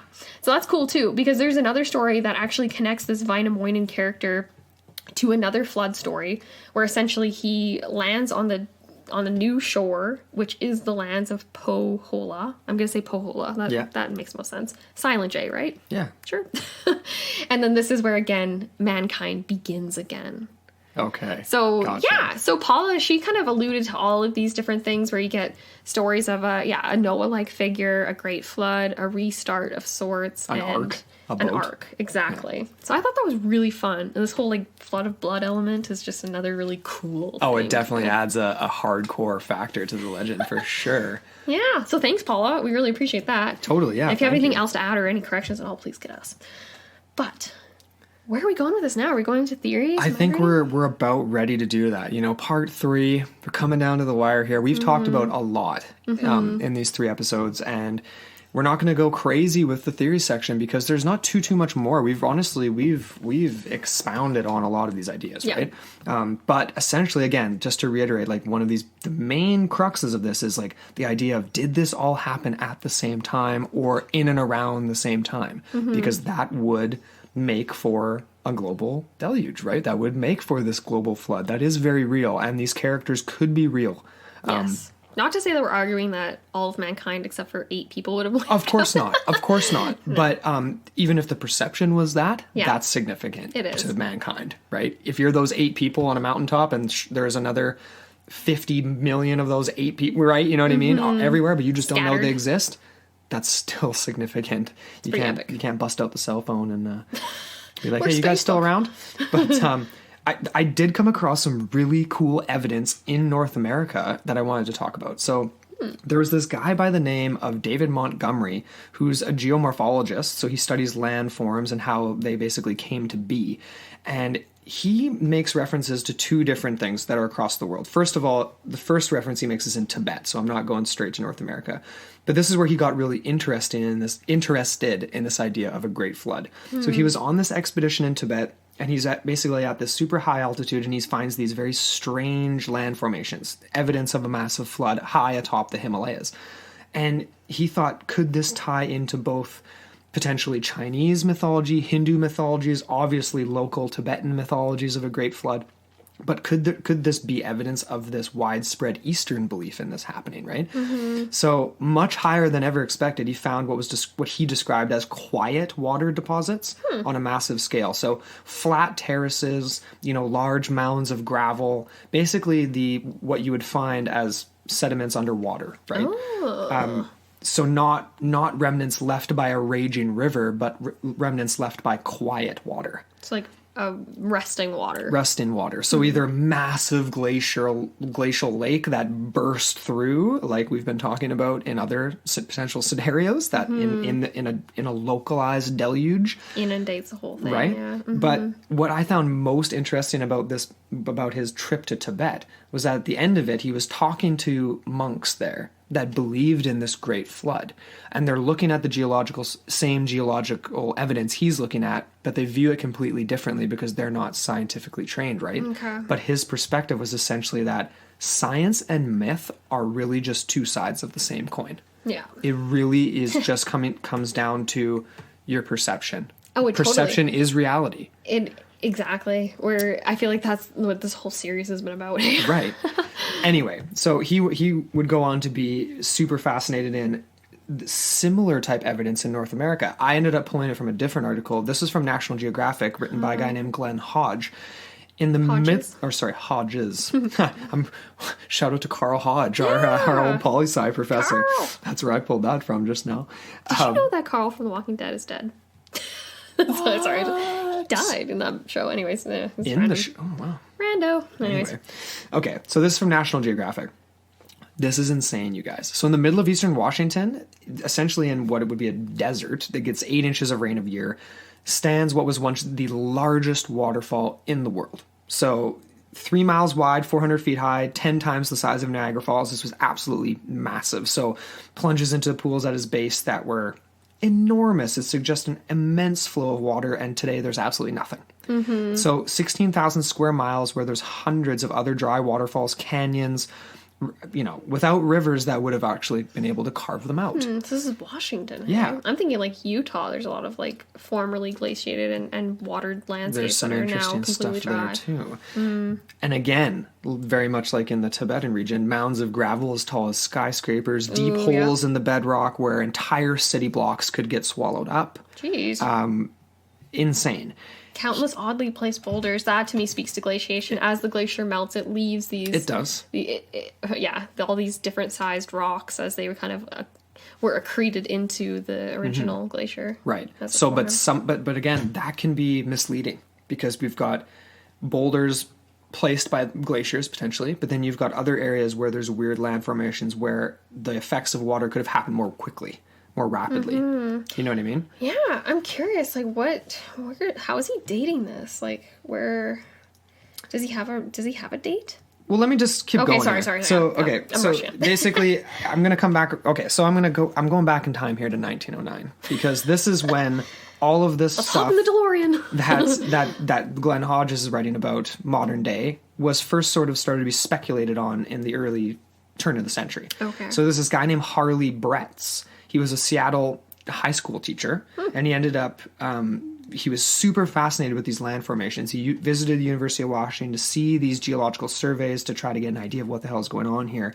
He would eventually get his PhD in geology from the University of Chicago because he was so interested in this stuff. And he would go on to study this region called the Scablands in eastern Washington. Basically, the only possible explanation for these strange formations was that there had to have been some sort of a massive flood, is what he came to the conclusion of. His critics there's a lot of people against him, but a lot of people supported what he was saying too. This was a quote from him. a debacle which swept the Columbia Plateau, ripping soil and rock from the landscape, carving canyons and cataracts in a matter of days. All other hypotheses meet fatal objections, is what he wrote in a 1923 paper. Okay. So pretty like, hardcore in his beliefs. I wonder if he's right? accounting for the movements of glaciers, though, because that can definitely account for some of what he's talking about there. No, and they are. And the ripping of rock and soil from the landscape. And he's not saying abrading. that that's not a thing, but this has now been confirmed in 2019. Okay. He believed that there was 40 Ice Age floods over the Scablands that could have accounted for these land formations. It's now been proven that there was actually 80 massive deluges that happened over this period. Okay. From basically, ice melting, reforming, of just through these periods of glaciation. Sorry, these Scablands in particular, are these in Washington? Eastern Washington. In Washington, okay. You got it. Because I'm just trying to imagine It says ending roughly 13,000 years ago. So that's, again, the last ice age, melting, whatever. Because he does mention the Cordilleran ice sheet. Obviously, he's well familiar with that. I'm trying to imagine how far south that ice sheet extended. And again, right, if the landscape he's talking to would have actually rested underneath that mile-long sheet of ice, or if it would have been outside of the sheet of ice and then experienced the flood waters from that sheet of ice. You know what I mean? Right. So it would have been like, was it covered in ice or was it not, is kind of my question. Does it matter? It kind of does. It kind of does because then it would be a case where, yes, you are getting not a marine, so you're getting a watered landscape. So underwater landscape that's forming underneath of a glacier versus, say, a deluge coming in the form of like a great tsunami wave coming down at you kind of thing. You know what I mean? Okay, but that's exactly what he's describing happened. So basically saying that this would have been a very similar situation to the Black Sea, where is essentially an ice dam being created, right? Where would the dam have formed? So these meltwaters would have been formed in the mountains and then eventually released, like with debris and everything else being built up into it. So it's like essentially like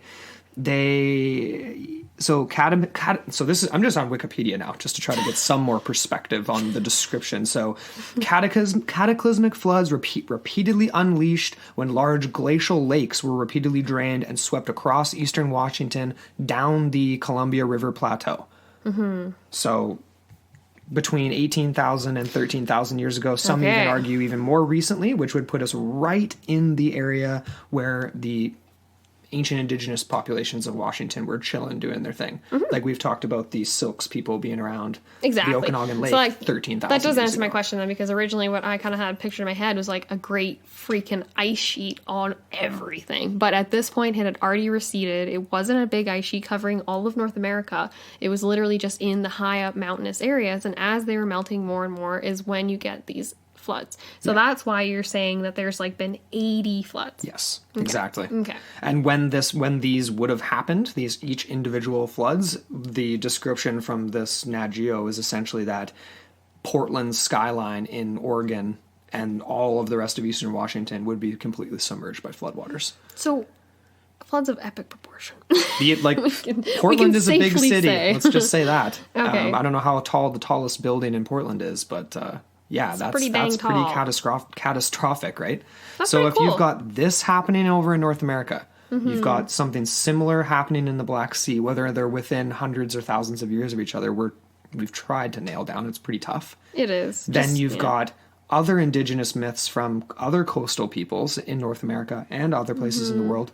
Could be from tsunamis, earthquakes happening in and around the same time. Because you know what I kind of thought too that we haven't brought up specifically is the compounding element or factor of other geologic scenarios, right? Like an earthquake. What if an earthquake was actually the cause that disrupted or dislodged that, now I'm going back to the Black Sea region with that one particular strait, where maybe an earthquake event, because that is along 3 separate fault lines as we uncovered in our Sea Peoples series, or episode. Is it a series? It was an episode. Yeah. But again, right, like what if something like that was the catalyst for that epic flood? Exactly. And again, right, what if you get these dislodgings of things and geologic features that had things in place and then all of a sudden it's boom, it's all, Right.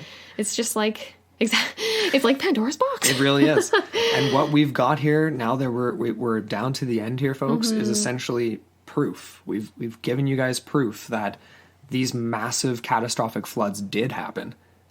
It's definitively true. It's just the question of whether or not the myths can be really all tied together into the same way, and how connected in time, the timeline. Yeah, you can go so many different angles with that. Like, we've had obviously the creationist, or not creationist, but like Christian missionaries just try and take credit for all of it and be like, oh no, it's just because we disseminated the truth of God to all these people and they've just picked it up in their own ways and appropriated or disappropriated or whatever, like, you know, almost like the pagan element, that type of thing. But I think honestly, my conclusion is that water is a powerful thing. Water speaks to people in so many different ways, whether it is in a catastrophic way or in a creationist way. You know what I mean? Like the negative and the positive, and how these will remain in collective human memory for long periods of time. Very, very long time. That we are very much at the mercy of the natural world. Definitely. So that's kind of my conclusion. Do you have a conclusion or any comments, favorite theories, wrap-up thoughts, anything? I guess to wrap it up, I am most interested in the idea of people still searching for an ark. And today we talked about this, there possibly being some likely locations of a potential ark that people just haven't really looked at, or that we don't get in the documentaries and we don't get in these search stories, of the right? world, the others, the Iranian one, the Armenian folk herders that are basically saying that it's up there still. Exactly, it's there. Right? Oh, and there was another one that we didn't actually mention, but I can't remember if it was the Armenians or somewhere else, but there was these local tribesmen that essentially said that the ark is there, but it's meant to be unseen. It's not meant to be found, therefore it remains hidden. You know, it's funny you say that, because I was actually going to bring that up, this idea that, even if, it could be, well, there's that too. But just this idea that it's sacred, right? Like, so that, these very remote peoples that do know of it don't touch it because of that reason. I think that that's interesting. But the question of it being the Noah from Genesis or a different figure, that's what's interesting to me. If we do end up finding an ark or evidence of one, obviously it's going to get latched on to the Genesis story, even if it is from something so different. Just the power of people writing history down, you know what I mean? Even if it is just made up, And it's really hard to say one way or the other at this point. I want there to be an ark. I've never been a religious person. I am not. I'm agnostic. But I do want... Would you want to go visit Mount Judy with me? 100%. Mount Judy. Apparently there was actually a monastery that was built by a Christian sect. They're called Nestorians. And they've referred to this monastery as the cloister of the Ark. And it is on Mount Judy. So really? They built it in the early 1900s. Wow. Actually, it might not be there anymore. I don't know. I wonder. I'll have to check in on that. Do a little follow-up. It's been a little bit rocky in that region. But honestly, at the end of the day, I believe that there was a global flood in the sense that a lot of these happened at the same time. I believe that all of these stories are products of human interaction with glacial melt periods. Absolutely. That's my 2 cents. Which is crazy, because that is the end of the... That is such a long time ago, right? This isn't an era when we didn't think people should be connected with certain other groups or trade, you know what I mean? Like, there could have even been some transoceanic contact involved in these spreading of myths together, right? Really? You're know. going there? I'm going the exact opposite. What? I'm not, I don't think any of that, Greg, because then it kind of lends itself to the idea that these aren't, they don't have homes within the cultures that they're in. No, like, of course they do. But inevitably, 10,000 years ago, when you have a group spread and then they end up communicating and talk about their mutual histories and stuff, and then they realize a flood happened there, a flood happened here. There's correlation. Oh, so you're not saying... There's correlations to be made there. I thought you were saying that these are the same stories being picked up by different cultures. Well, no, although we did make that argument at the beginning, right? Inevitably, that was the case for Sumerian to Babylonian to Genesis. That's one version. Yeah, right? Exactly. Mm-hmm. So I think that's probably a good place to end it then. I think so, too. We want to know what you guys thought of all this. We're coming down to the end of a novel-length series. He's seemingly looking back at the thanks notes for now. sticking with us, guys. We really appreciate it. And shout out to our producer, Charlene Ramler. Thank you so much for all that you do and all our Patreon supporters. Yes. And you can visit us over on our Patreon page and check out what we do. We'd love for you to join us, patreon.com/into the portal. Where else can you find us, Amber? Well, we're always on Twitter at Into the Portal 1, as well as our Instagram, Into the Portal Podcast. Come and check us out on the forum. We've had a lot of fun conversations happening over there, and a lot of active people that love to put in jokes and comics and all sorts of fun stuff. It's pretty sweet. I really enjoy it. And that's basically that.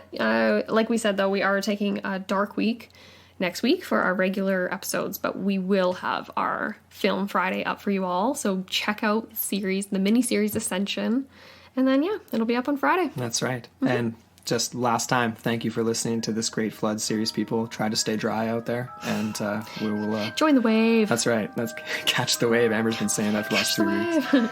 All right, guys. We'll catch you soon.